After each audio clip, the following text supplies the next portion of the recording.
wage, that's the employment guidelines, that's the benefits you'll be getting. So I thought that was such a great idea. And when Chris, this guy, when he called them, he wanted to work there, they said they had so many applicants to work there that they were overstuffed, so they couldn't take on any more, not even volunteers, because they were so overstuffed. So I thought that was just a brilliant idea. It's so heartening that there's that groundswell of popular. Absolutely, that was just such. That's what I asked whether it would, because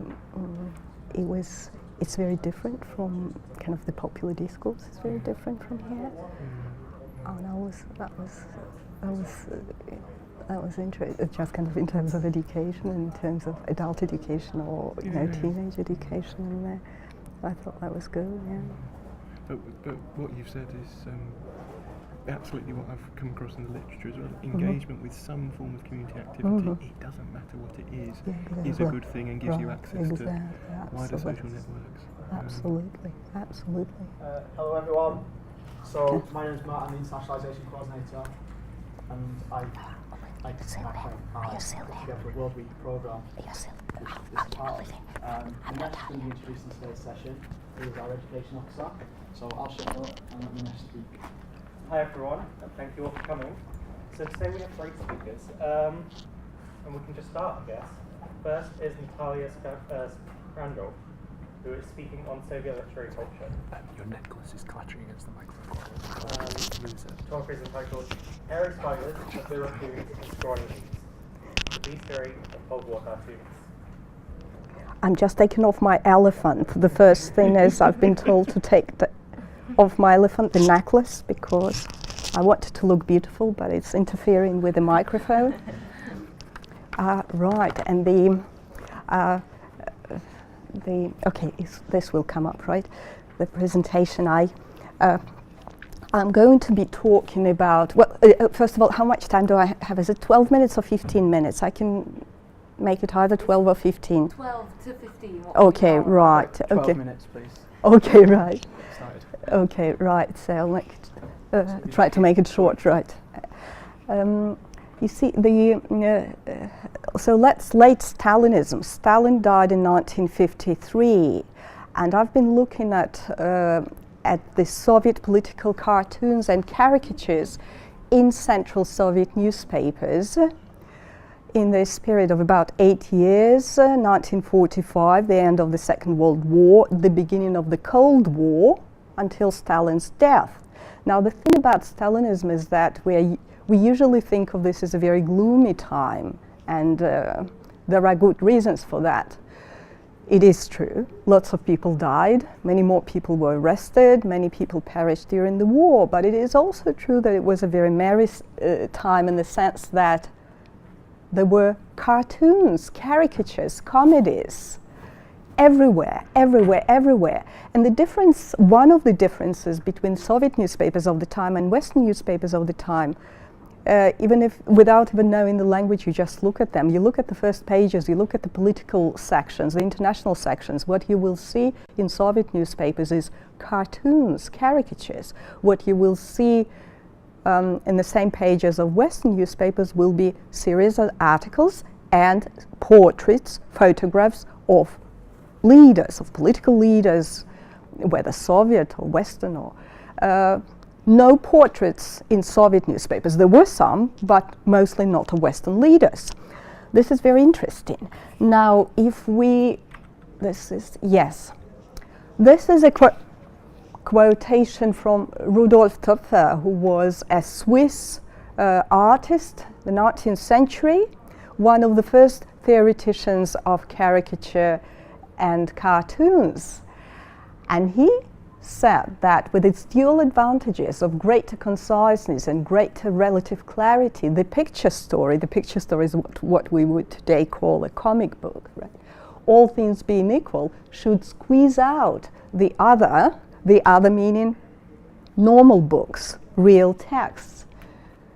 So the picture book should squeeze out the other because it would address itself with greater liveliness to a greater number of minds, and also because in any context, he who uses such a direct method will have the advantage over those who talk in chapters. In simple language, if you want to transmit a message, to convey a message quickly, efficiently, you do not write an article, you do not write a long article, God forbid, you draw a cartoon. Right? Our visual perception is much faster, much more efficient than our ability to process verbal information. And Carl Schmitt, for those of you who are familiar or are interested in political philosophy, will know one of the leading German conservative, incredibly interesting political philosophers of the 20th century said that political communication is first and foremost communication through images. Carl Schmitt is somebody who wrote a lot, very heavy texts, and even he said political communication is about images. This is just as an exercise, whether you can recognize who is good and who is bad in the following images. This is from Soviet films. These are not cartoons. Well, I don't know if you can really see. Can you see? Can you not see? Is it too not dark enough? Can you tell me, it doesn't matter what the film is, it's 1953, the Soviet Union, whether these are good guys or bad guys.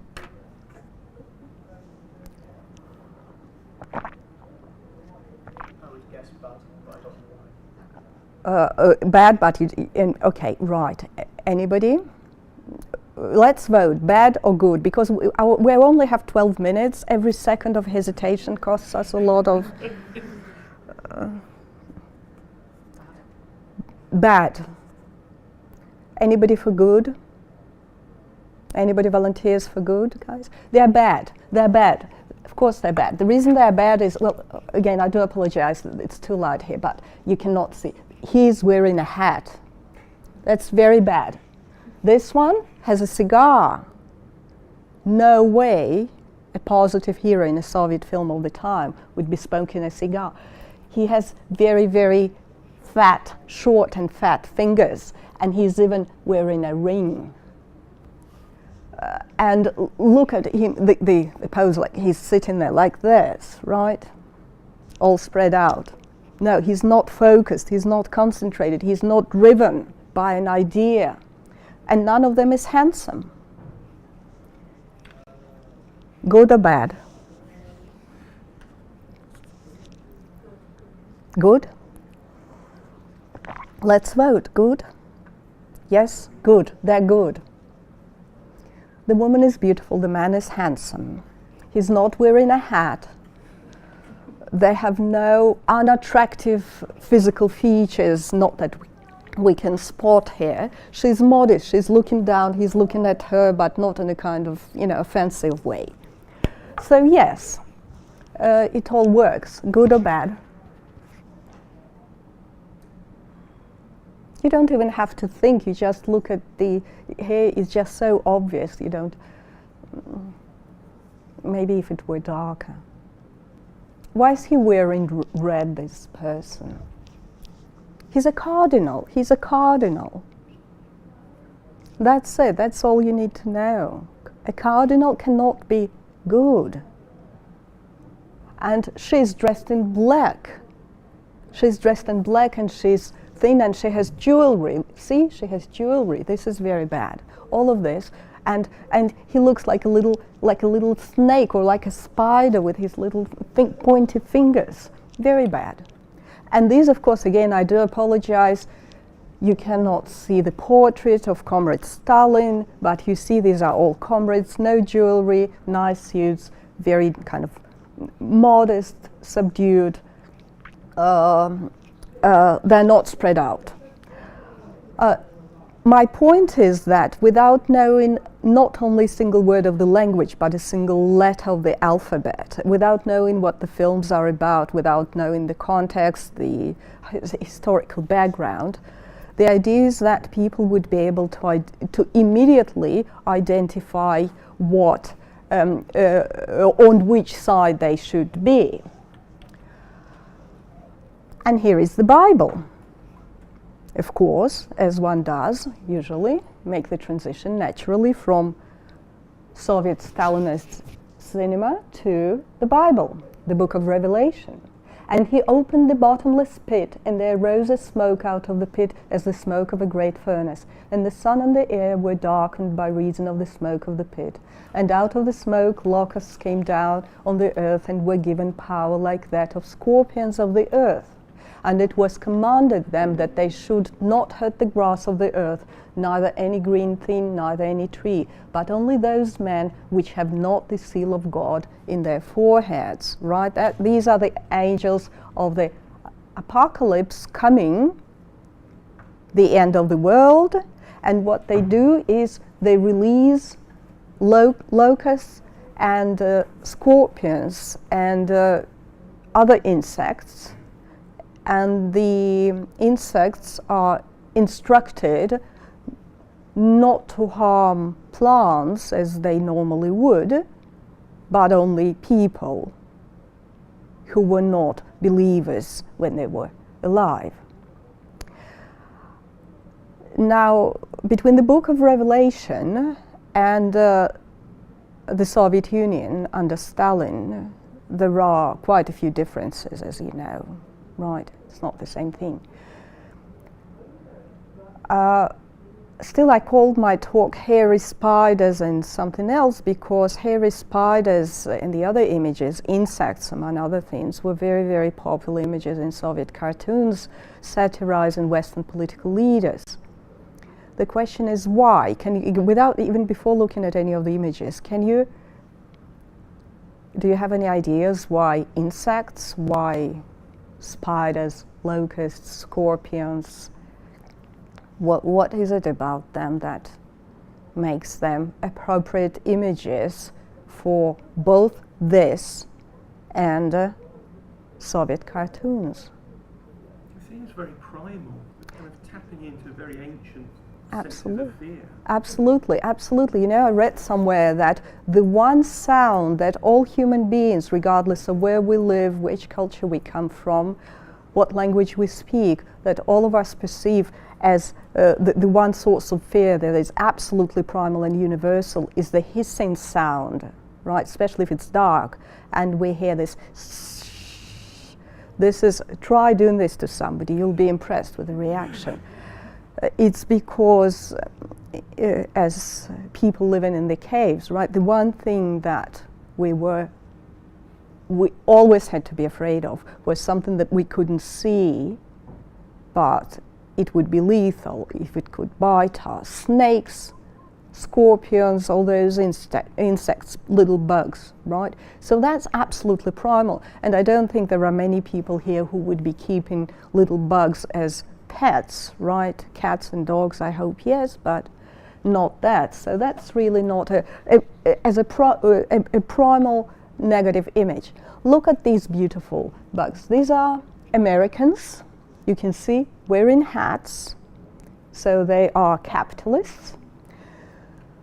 I didn't even bother to translate the caption, but the idea is that this is the Marshall Plan. This is the American plan for the economic reconstruction of Europe after the Second World War. And as it happened, some of the American produce, as it happened, they actually did import unintentionally into Europe Colorado bugs, so some parasites. And the Soviet cartoons, there were a lot of cartoons of this kind, they just made fun, combined the two. So American imperialists as insects, as parasites, but also quite literally they were the ones who brought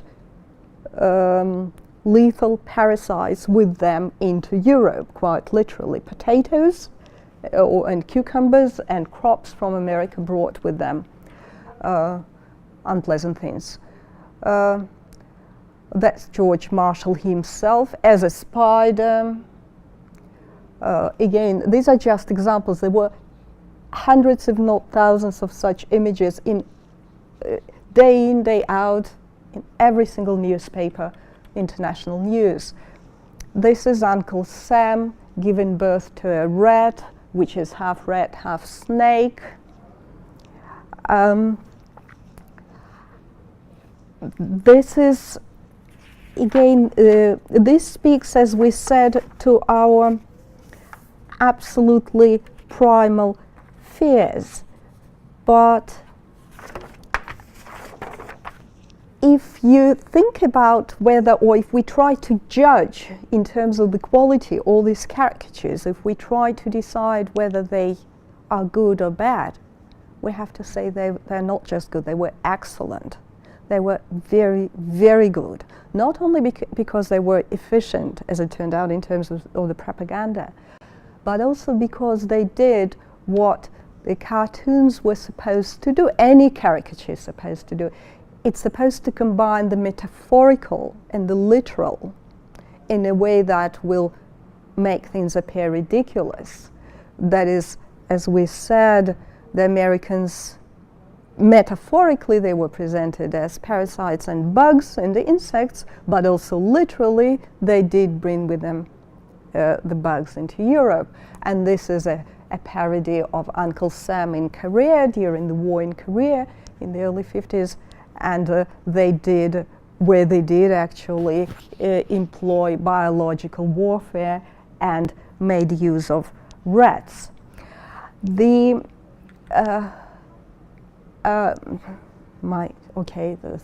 approaching the end of my 12 minutes.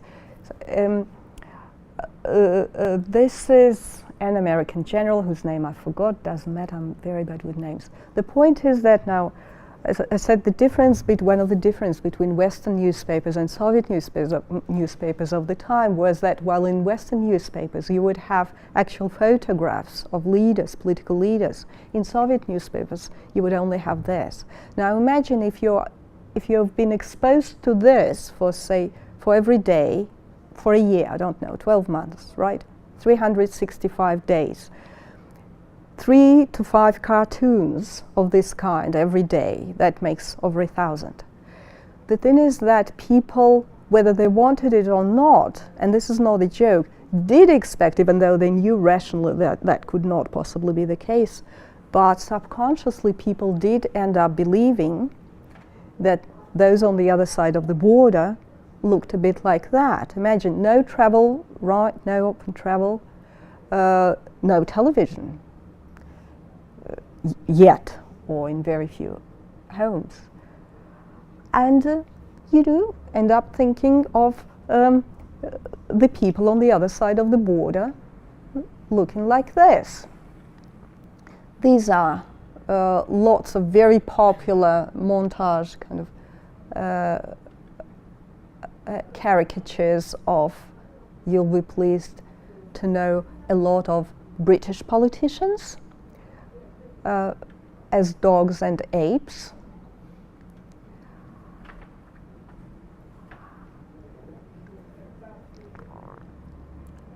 Just to conclude, this point that I've just made has been made by people who had nothing to do with the Soviet Union and by Soviet politicians and journalists and artists. Ernst Gombrich, an Austrian theoretician, when we meet the victim of caricature in real life, we will laugh at him because his picture is linked in our minds with a caricature. A Soviet citizen who lived through these times then reported that every article or radio program about life abroad evoked associations with these caricatures. And then Leo Trotsky, from a much earlier time, from the 20s, in the introduction to a book of early Soviet caricatures, he said that I don't know whether a certain politician looks like this, but when I look at the drawings, I think they should look like this. This is the achievement of a caricature artist, to make his audience think so. Now, when you think about what the people were subjected to, and then maybe it becomes easier to understand or maybe it makes it more difficult to understand. I don't know what went on in their minds when they tried to picture to themselves what life on the other side of the border was like. Well, thank you very much. My 12 minutes are over, but I have more. That's okay.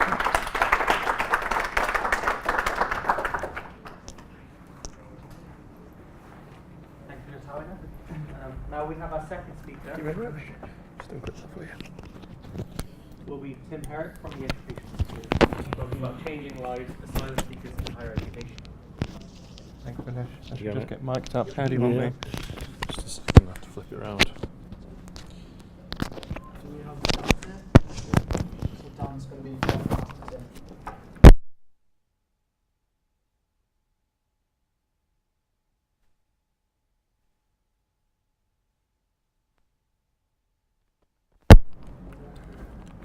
Alright, so tuck it onto the front of your bucket, yeah? Okay.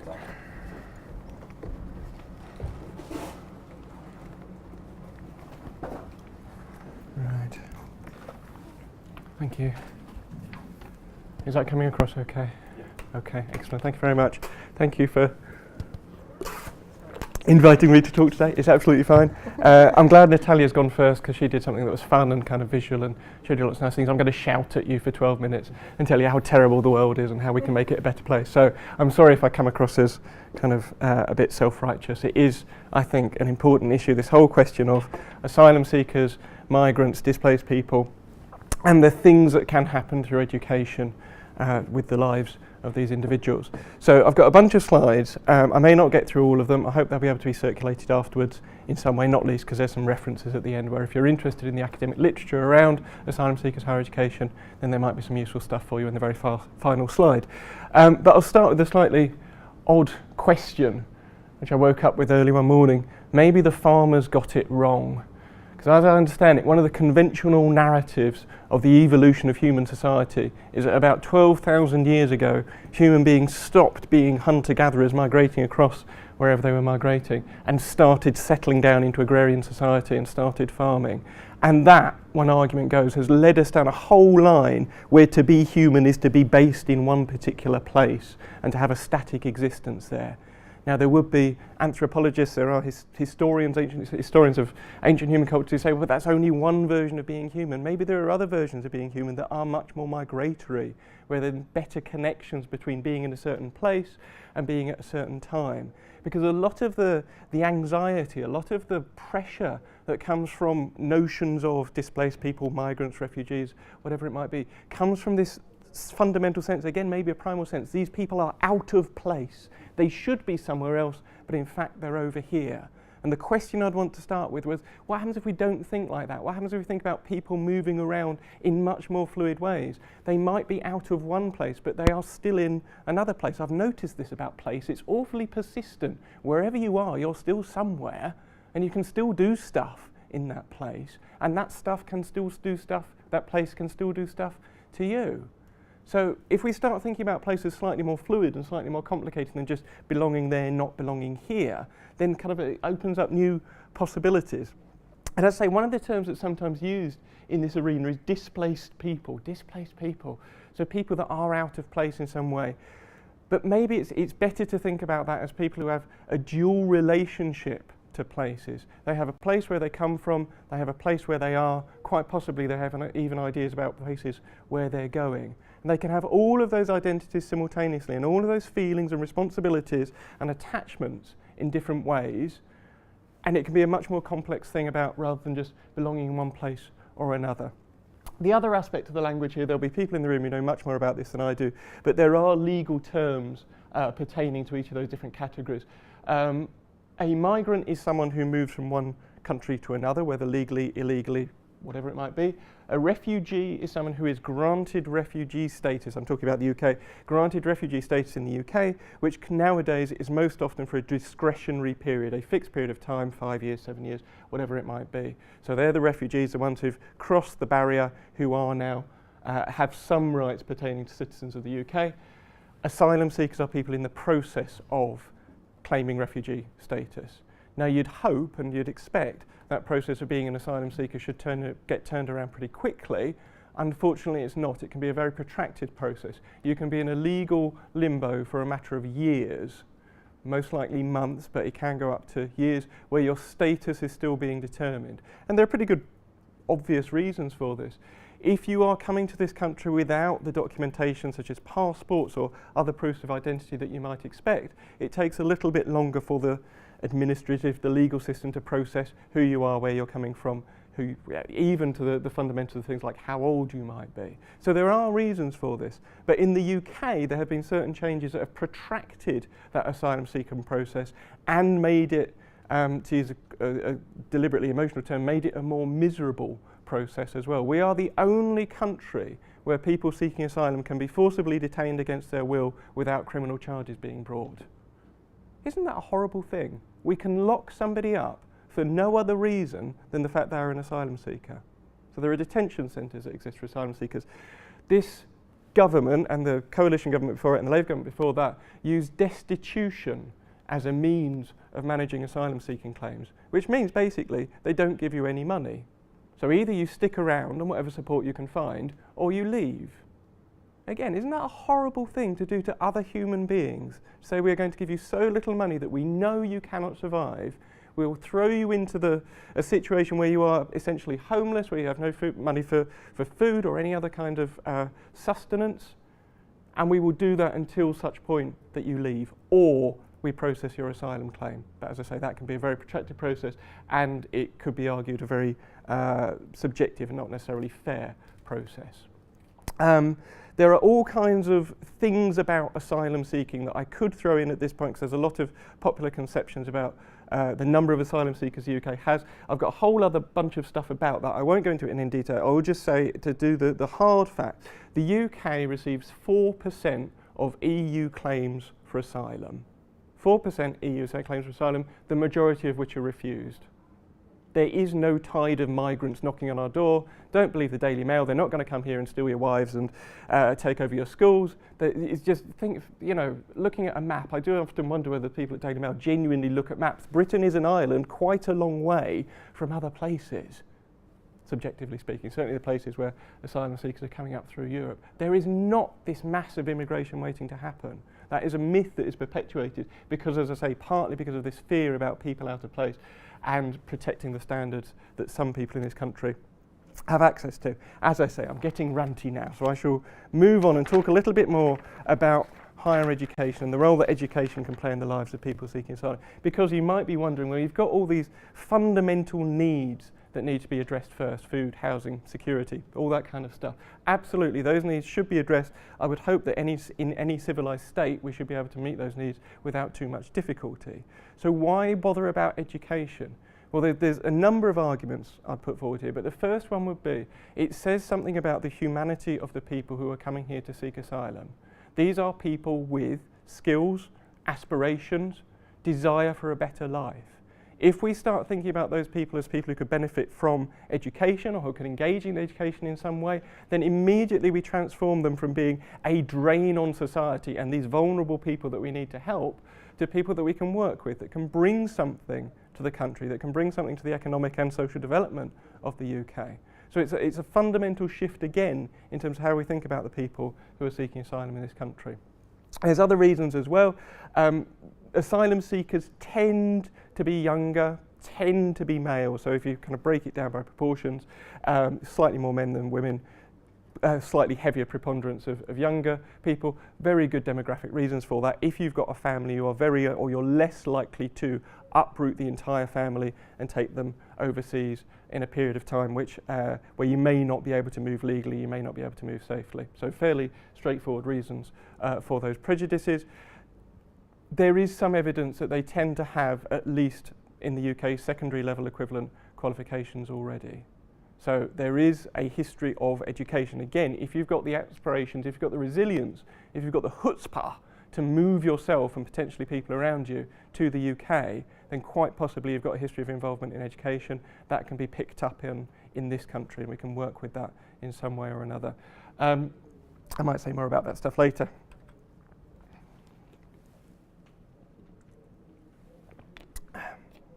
So why else education for people seeking asylum? Well, it's one way to make a place your own. It's one way to start feeling like you belong somewhere. The conversation we were having before the talk start, the second article there, the article by Neil Spicer, talks about engagement with any form of community activity being a beneficial thing in the lives of people seeking asylum. Doesn't have to be education, it can be anything at all, involvement in some volunteering group, going knitting once a week, whatever it might be, but some form of community engagement, improving the quality of life and crucially the access to public services of people seeking asylum. And I say that access to public services, because that fundamentally means needs like health and safety and formal education. So there's all kinds of good things that can be got through being more closely engaged in the community. And then more reflectively as well, education helps you make sense of where you are. That goes for people who are migrants in some form, whether voluntary or subject to forced migration. It also goes for pretty much everyone in this room, and it's an argument that's advanced by the final reference on that page, a guy called Ron Barnett, who's written a lot about higher education. And he talks about higher education in an age of super complexity, where the world is a tangled up, complicated place with all kinds of different ideas flowing around and all kinds of difficult decisions to be made. And Barnett says, well, this is a great opportunity for higher education because we can help people recognise that, number one, you can't make a perfect decision, but number two, you can make a good decision with the information that you've got. So it's a part of the power of education is to help you understand your own life, your own place better, and to make better decisions within that. An awfully long quotation that I'll give you a minute to read.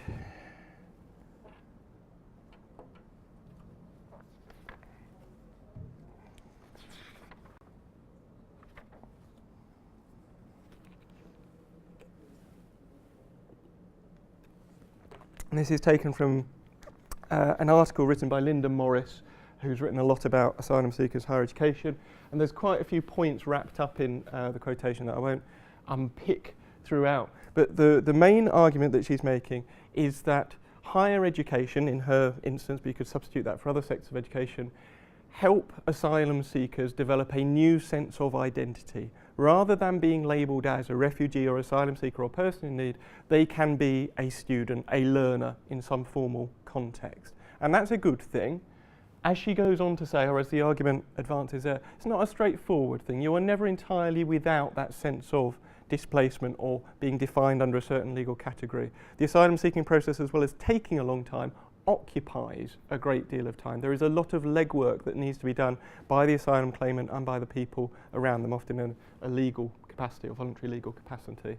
So it's a significant burden on your time. So you're never entirely without that, but being a student does give you something new. It gives you a new way to think about yourself, a new way to represent yourself in different situations. And that can be a powerful thing because, again, if you're coming from a situation where you've had to leave under circumstances not of your own choosing, you may well be thinking about the future. You may well have aspirations for a better life, and education can be part of that process of turning around. Yes, you've come from horrible stuff, but you can now be in the process of looking forward and thinking about what you want to do next.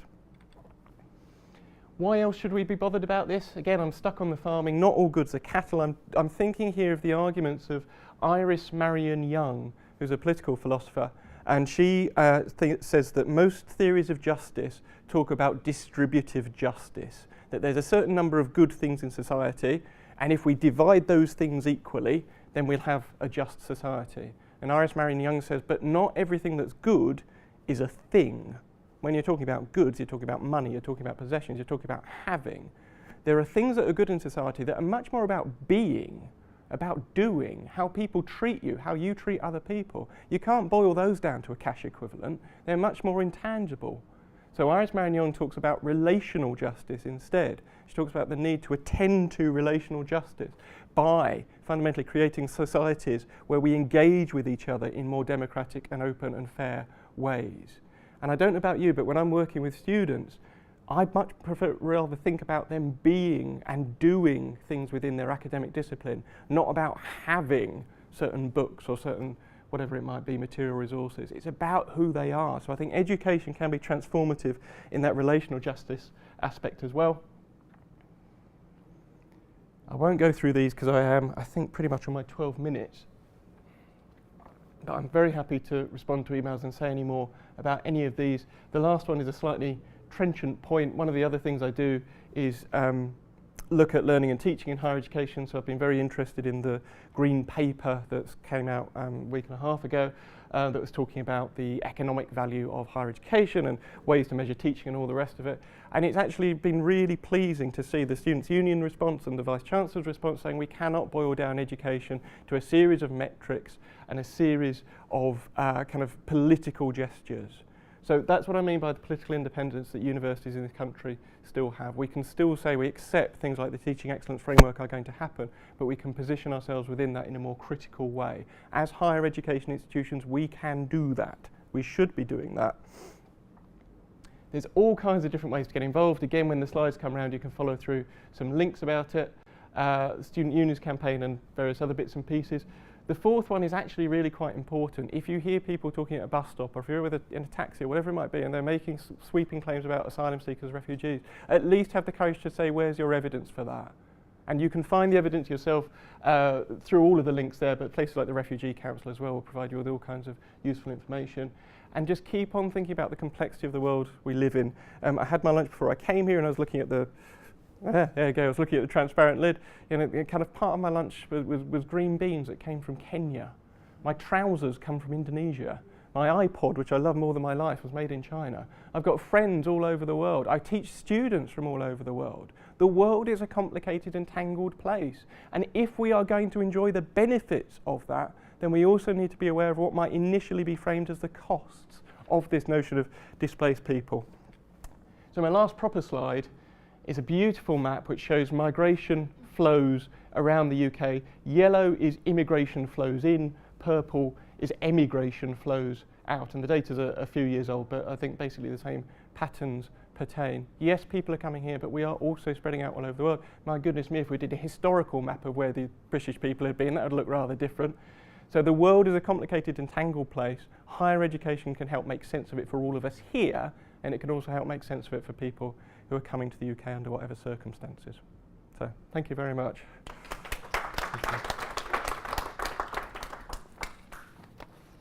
Right.